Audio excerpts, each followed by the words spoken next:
2016 looks like the year of politi-cults in America, and we should be ashamed of ourselves.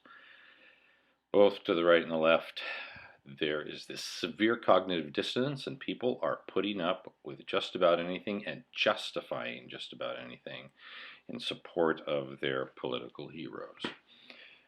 Donald Trump is the most extreme example of this. It doesn't matter what he says to people, doesn't matter how crude he is, doesn't matter that he lies, doesn't matter that he doesn't want to turn in his taxes and lies and tells us that it's not a good time for him to do that because he's being audited. It doesn't matter that he acts tough but then can't show up when Megyn Kelly is going to ask him some tough questions. All these things are somehow justified because we like the fact that he looks like somebody who's going to get something done. Doesn't matter that he's hired illegal aliens to do work for him and underpaid them in buildings that have been built and businesses that he has owned, and somehow he's going to be tough on immigration. These things don't seem to matter. Why don't they matter?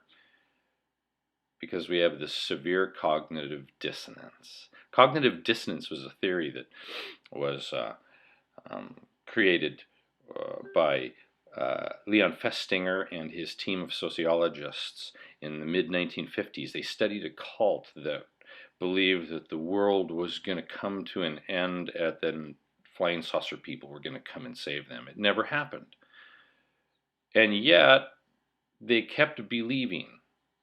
And to this day, some people still believe the theories of this cult that started in the early 50s. They think the flying saucer people, the aliens, are going to come and save them. So they stand on mountains waiting for the flying saucers to appear.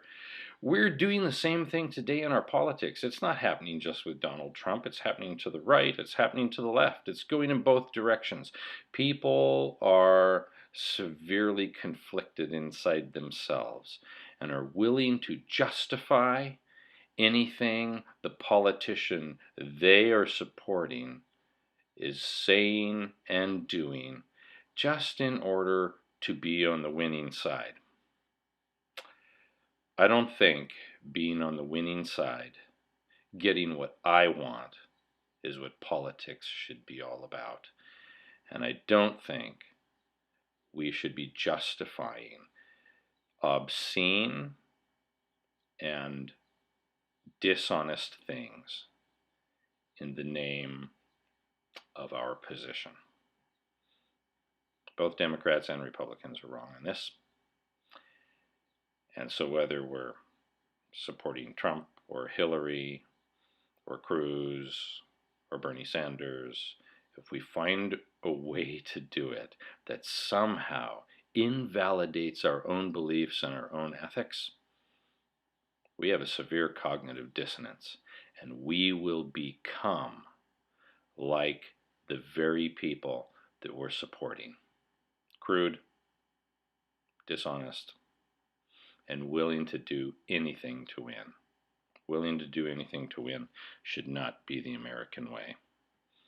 There was a point where we may have stood up for that which was right and ethical, and I want to stay on that point.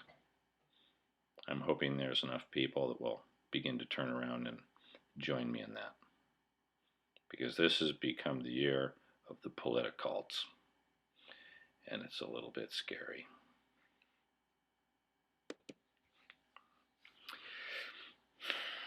Doesn't it scare you that Pope Francis is one of the few voices that speaks like a conscience for our nation in all of this? And when he has something to say about it, we even mock him. What's wrong with this picture?